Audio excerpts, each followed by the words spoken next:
Of course, this is a story that's got everybody talking, right? So the mayor of New Milford tells us that his office was flooded with calls this morning. People were just trying to figure out if they just felt an earthquake. Right. So we now know, yes, in fact, they did. NBC Connecticut's Kyle Jones has reaction. The earthquake was definitely the talk of the town today here in New Milford. I noticed something fall and then just started to hear like the roof sort of like trembling. Here at Village Center for the Arts, Chloe Wessex and Sharon Kaufman relived the events of Friday morning. It was an incredible experience to have it be such a strong earthquake. It even affected little Charlie. She barks at very specific stuff, but she was freaking out. The quake causing a stir at Nutmeg Olive Oil. I had a customer in the store and we both were like, what is that? Like it was just like this roll thing and all the bottles started clinking against each other. From the shops in New Milford to offices in New Haven, people across the state felt the Northeast earthquake. Looked up, saw the lights in the building shaking, and I figured it was probably an earthquake. My monitor shook and I felt the earth move. It's the craziest thing. Crazy was one way to describe the day. Back in New Milford, the mayor says his team worked to put everyone's fears to rest. Had our DPW teams go out and check our roads, our bridges. We're the largest landmass town in the state, so we have lots of bridges here as well.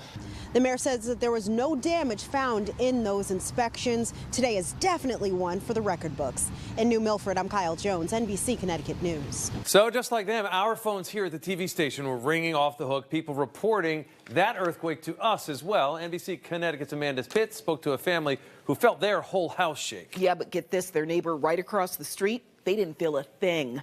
Our team coverage continues now from Southington.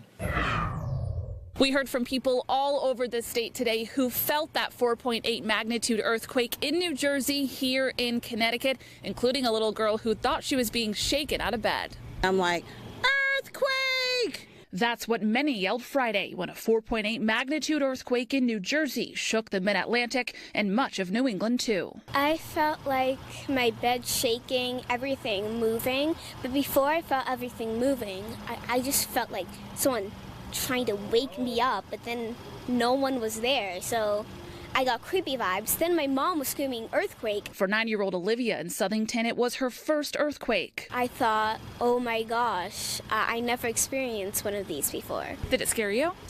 Yeah, a little bit. It scared her family, too. I felt my phone shaking in my hand, which was like, whoa. Across the street, Cherie says her neighbor didn't even feel it. The first thing she did was pick up her phone and call NBC Connecticut to make sure she felt what she thought she did. Of course you guys would know. In Naugatuck, Mary Wild was sitting in her office when it hit. I was shaking in the chair and things started falling, boxes and things. Less than 30 seconds, but enough that you knew it wasn't a truck driving by. For some, it brought them back to the last time they felt one. Earthquake in Springfield, Mass. when I was in college, and we all had to run out of the apartment complex because everything was shaking. I'm glad that everyone, at least on my end, is okay. I hope everyone out there is okay. In Southington, Amanda Pitts, NBC Connecticut News.